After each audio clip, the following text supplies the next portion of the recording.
नमस्कार, सुबह के 7 बज गए हैं। आप देख रहे हैं इंडिया न्यूज, आपके साथ मैं हूं शुभ्रा सुमन। नमस्ते, मैं राशिद। अगले 1 घंटे हमारे साथ बने रहिए। देश दुनिया की बड़ी खबरें आपको दिखाएंगे। शुरुआत बिग ब्रेकिंग के साथ। आज भी दिल्ली एनसीआर की हवा बहुत खराब लेवल पर है। दिल्ली में AQI 653 के पार पहुंच गया है। गाजियाबाद की बात करें, AQI 961 दर्ज किया गया है। वहीं नोएडा में AQI 828 लेवल के स्तर पर पहुंचा। ये लगातार छठा दिन है जब दिल्ली एनसीआर में बेहद गंभीर या फिर हैजर्डस यानी जानलेवा की श्रेणी में AQI लेवल है। पोल्यूशन की वजह से दिल्ली एनसीआर वाले पिछले 6 दिन से बहुत ज्यादा बेहाल हैं, क्योंकि हरियाणा और पंजाब में पराली जलाने के केसेस फिर से एक बार बढ़ने लगे हैं और पिछले लगभग 1 हफ्ते में 61.9% पराली जलाने के केस हुए हैं, जिस वजह से दिल्ली और एनसीआर में प्रदूषण है। जी हां, सुप्रीम कोर्ट में भी सुनवाई इस मामले पर चल रही है और सुप्रीम कोर्ट की तरफ से भी ये कहा गया था कि जल्द से जल्द कोई बड़े फैसले लेने पड़ेंगे राज्य सरकारों को। खासतौर से दिल्ली सरकार पर निगाहें सबकी लगी हुई हैं और दावा ये किया जा रहा है कि कदम उठाए जा रहे हैं, लेकिन उसके बावजूद वायु प्रदूषण से दिल्ली वालों को निजात मिलती हुई नहीं दिख रही। दिल्ली, गाजियाबाद, नोएडा, फरीदाबाद, गुरुग्राम, कमोबेश हर जगह का एक ही हाल है। 400 प्लस, कहीं पर 391, कहीं 390 और तो और आज दिल्ली में औसत AQI जो देखा गया है 653 और गाजियाबाद में AQI 961 के पार चला गया है। इंडिया न्यूज संवाददाता जतिन गोस्वामी गाजियाबाद से रिपोर्ट कर रहे हैं, रजत नोएडा से रिपोर्ट कर रहे हैं। जतिन, सबसे पहले आपके पास आते हुए 900 प्लस AQI का मतलब कितना ज्यादा खतरनाक होता है? अपने मोबाइल फोन में अभी का AQI आप दिखाएं, आसपास की तस्वीरें दिखाएं, ताकि हम विजिबिलिटी के जरिए समझ सकें कि वायु प्रदूषण का आज का अपडेट गाजियाबाद का क्या है।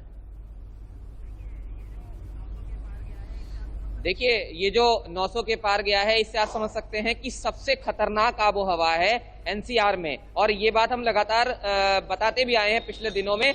और एवरेज जो मरीज हैं जो अस्पतालों में पहुंच रहे हैं, उनकी संख्या रोजाना 800 से 900 अतिरिक्त पहुंच रही है। यानी ये वो मरीज हैं जो अतिरिक्त हैं, जो सिर्फ प्रदूषण की बीमारियों के चलते पहुंच रहे हैं। AQI की बात करें तो देख लीजिए आप, ये अलग अलग हिस्सों का मैं दिखाऊंगा, लेकिन एवरेज जो है वो 360 है इस समय जब हम और आप बात कर रहे हैं। एक बार तस्वीरें भी मैं आपको दिखाने की कोशिश करूं तो आप देखिए, जो रोड पर आपको वाहन नजर आएंगे, ऐसा लगेगा जैसे उन्हें रात के समय गाड़ी चलानी पड़ रही है, क्योंकि देखिए लाइट का इस्तेमाल उन्हें हेडलाइट का करना पड़ रहा है और आपको ज्यादा कुछ नजर नहीं आएगा, धुंधलापन ही रोड पर नजर आएगा। तो इससे अंदाजा लगा सकते हैं कि कितनी परेशानी जो है वो वाहन चालकों को है। तापमान एक तरफ जहां गिर रहा है, लेकिन फॉग बढ़ने की बजाय ये स्मॉग बढ़ रहा है, यानी कि प्रदूषण की वजह से ये जो धुंधलापन है वो बढ़ रहा है। आमतौर पर इस मौसम में हम देखते थे कि नवंबर के महीने में फॉग होता था जो ओस के रूप में पड़ता था, लेकिन फैक्ट्रियों का प्रदूषण हो या पराली जलाने का मामला हो, स्मॉग लगातार बढ़ता चला गया है और इसी का जिक्र जतिन आप कर रहे हैं। लेकिन रजत के पास भी हम चलते हैं। रजत, राज्य सरकारों को लगातार ये कहा गया कोर्ट की ओर से भी कि कदम उठाइए, क्या जो दावे सरकारें कर रही हैं कि हमने अपने तरीके से प्रयास किए हैं, क्या उसका असर दिख रहा है या अभी भी वही स्थिति है वायु प्रदूषण की, जैसा कि आंकड़ों में दिख रहा है AQI में? जी बिल्कुल, अगर हम नोएडा की बात करें तो दिल्ली एनसीआर में जो नोएडा की हवा है सबसे ज्यादा खतरनाक श्रेणी में है, क्योंकि नोएडा में जो आज का AQI लेवल कर है, वहीं हम सेक्टर 62 की बात करें तो 856 यानी 900 के आसपास AQI लेवल है वह पहुंच चुका है। कहीं ना कहीं इस बार जो खतरनाक हवा, अगर वहीं ग्रेटर नोएडा की बात करें तो ग्रेटर नोएडा में भी AQI लगभग 300 के बीच में और 400 के बीच में देखा जा रहा है। कहीं ना कहीं इस बार जो नोएडा की हवा है सबसे ज्यादा खतरनाक है। इसी को चलते अब कहीं ना कहीं जो सुप्रीम कोर्ट के फटकार के बाद नोएडा प्रशासन और तमाम जो ग्रेटर नोएडा अथॉरिटी है वो तमाम तरह के उपकरण अपना रही है। भाई अगर हम नोएडा की बात करें तो स्मॉग टावर बनाया गया है, जिसका माने तो 800 टन का स्मॉग टावर है, जो कि सबसे बड़ा यूपी का है। कोशिश करें। हालांकि सुप्रीम कोर्ट की तरफ से राज्य सरकार, केंद्र सरकार को यह कहा गया था कि पराली के मामले पर केंद्र और राज्य वाली सियासत ना करें। हमें सियासत से किसी भी तरीके का मतलब नहीं है, बस पोल्यूशन कंट्रोल में आना चाहिए। आप दोनों का ही बहुत बहुत धन्यवाद। धुएं की चादर में किस तरह दिल्ली, हरियाणा, पंजाब लिपटे हुए हैं, अगली बड़ी खबर आपको दिखाते हैं। जी हाँ, नासा ने कुछ तस्वीरें साझा की हैं जो आपके लिए देखना बहुत जरूरी है। 11 नवंबर की ये तस्वीर बताई जा रही है और इससे स्पष्ट हो रहा है कि पूरा दिल्ली एनसीआर और हरियाणा के कई इलाके और किस तरह से प्रदूषण में लिपटे हुए हैं। सैटेलाइट इमेज हम आपको दिखा रहे हैं। इस वक्त आप अपनी टीवी स्क्रीन पर देख पा रहे हैं कि नासा ने किस तरह से तस्वीरें साझा की हैं, जहां पर आप रेड कलर का स्पॉट देख पा रहे हैं। ये खतरे की घंटी है, ये दिल्ली एनसीआर आपको अभी नजर आ रहा है। दिल्ली एनसीआर के अलावा जो बाकी इलाका आपको दिखेगा कहीं पर सफेद रंग का इलाका है, कहीं पर ग्रीनिश आपको नजर आ रहा है, लेकिन ये जो रेड कलर का पैच आपको नजर आ रहा है, यही दिल्ली एनसीआर का पैच है जो ये बता रहा है कि एयर पोल्यूशन किस हद तक बढ़ गया है। जी हाँ, ये जो रेड डॉट्स आप देख रहे हैं, ये पूरा जोन कई राज्यों में बिखरा हुआ है। दिल्ली एनसीआर तो है ही, हरियाणा और पंजाब के कई और इलाके हैं जिसमें प्रदूषण का स्तर बहुत ज्यादा बढ़ गया है। दिल्ली एनसीआर में आबो हवा बहुत ज्यादा खराब हो गई है। एयर क्वालिटी बेहद गंभीर कैटेगरी में ही बना हुआ है। कल सुबह 6 बजे के करीब दिल्ली का औसत AQI क्या रहा, ये भी देखिए आप। जी हाँ, दिल्ली का औसत AQI 362 दर्ज किया गया था। दिल्ली एनसीआर के कई इलाकों में धुंध देखने को मिली। सुबह सैर पर निकले लोगों को मुश्किलों का सामना करना पड़ा। तस्वीरें 2 आपको नजर आ रही हैं। भारतीय मार्ग दिल्ली की तस्वीर है, ITO मार्ग दिल्ली की तस्वीरें हैं। दिल्ली की 2 तस्वीरें सुबह सुबह की हैं जो ये बता रही हैं। विजिबिलिटी देख करके आप अंदाजा लगा सकते हैं, ये फॉग नहीं है, ये ठंड के मौसम में होने वाला फॉग नहीं है, बल्कि ये स्मॉग है जो हमारे और आपके लिए जानलेवा है। अगर आप दिल्ली एनसीआर में रहते हैं तो आपके लंग्स को बहुत ज्यादा खतरा है। अगर आप एस्थमेटिक हैं, अगर आप हार्ट पेशेंट हैं, तो आपको बहुत ज्यादा सावधान हो जाने की जरूरत है। और आइए आपको अलग अलग इलाकों से ग्राउंड रिपोर्ट्स दिखाते हैं। हमारे संवाददाता जतिन गोस्वामी की रिपोर्ट देखिए।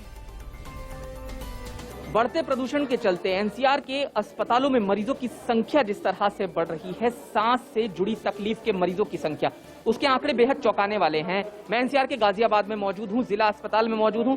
आपको तस्वीरें दिखाऊंगा तो आप आंकड़ों को भी बखूबी समझ लेंगे। देखिए, ये जो कतार लगी है, ये मरीजों की कतार है और इनमें ज्यादातर वो मरीज हैं जो प्रदूषण के चलते किसी न किसी सांस की तकलीफ से जूझ रहे हैं। आंकड़ों की अगर बात करें तो पिछले 5 से 6 दिनों में ऐसे करीब 4000 मरीज जो हैं वो अस्पतालों में पहुंचे हैं जिन्हें सांस से जुड़ी कोई समस्या थी। और यही नहीं, त्वचा से जुड़े जो मरीज हैं, त्वचा रोग से जुड़े जो मरीज हैं, वो भी लगातार अस्पतालों में पहुंच रहे हैं। तो आंकड़े बेहद चौंकाने वाले हैं, जिससे आप समझ सकते हैं कि ये प्रदूषण किस तरह से जो लोग हैं उन पर कहर बन रहा है। कुछ मरीज जो हैं कतार में लगे, उनसे बात कर लेते हैं। ये बताइए, किस समस्या को लेकर आए हैं आप? प्रदूषण लगातार बढ़ रहा है एनसीआर में, क्या तकलीफ हो रही है?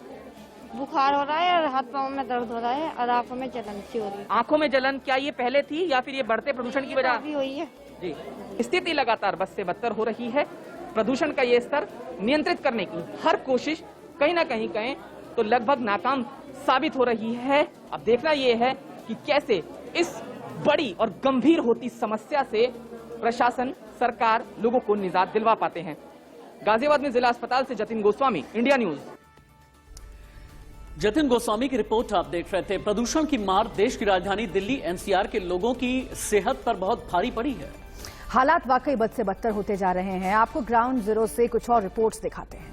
हमारे संवाददाता आपको बताएंगे कि कैसे अलग अलग जगहों पर जो दिल्ली एनसीआर में आते हैं, कहां कितना प्रदूषण है। अजय, हालात की बात कर ले हम तो इस समय आप सीधे देखेंगे आसमानों में कहीं न कहीं अभी भी इस स्मोक साफ तौर पर दिखाई दे रहा है। यानी जो ये पूरी हम कहें तो प्रदूषण है, वो प्रदूषण साफ तौर पर देखा जा रहा है। लेकिन फिलहाल अभी बात करें हम तो एयर क्वालिटी इंडेक्स का फिलहाल पौड़ी राहत जरूर थोड़ी सी दिखाई दे रही है। कहीं न कहीं अगर हम बात कर ले आनंद विहार का, जहां आनंद विहार में कल यानी बीता हुआ कल जो था वो 400 से पार था, तो वहीं आज आनंद विहार में एयर क्वालिटी इंडेक्स 389 बता रहा है। वहीं एनआईसीसी की बात कर ले हम तो वहां पर भी जो इंडेक्स बता रहा है वो 383 बता रहा है। मंदिर मार्ग की बात कर ले हम तो 314 बता रहा है। और साथ ही साथ ITO की बात कर ले हम, साफ तौर पर देखेंगे कि 343 मेरे हाथ में ये इंडेक्स है, जिसमें साफ तौर पर दिख रहा है कि ITO पे भी जो है वो इंडेक्स 343 तक पहुंच चला है। मैं इस समय गाजियाबाद में मौजूद हूं, जहां पर देश की राजधानी के कई मुख्य इलाकों से ज्यादा प्रदूषण है। सबसे पहले आपको एयर क्वालिटी इंडेक्स आज दिखा देते हैं गाजियाबाद का क्या है। ये 365 है। आप देखिए तस्वीरों में आपको स्क्रीन पर नजर आएगा, ये 365 है। और वहीं अगर हम दिल्ली की तरफ चलकर आपको दिखाएं तो ये दिल्ली का 345 है, जो मौजूदा है। सुबह करीब 10 बजे की तस्वीर हम आपको दिखा रहे हैं। अब आप सामने देख लीजिए, ये धुंधलापन आपको नजर आएगा।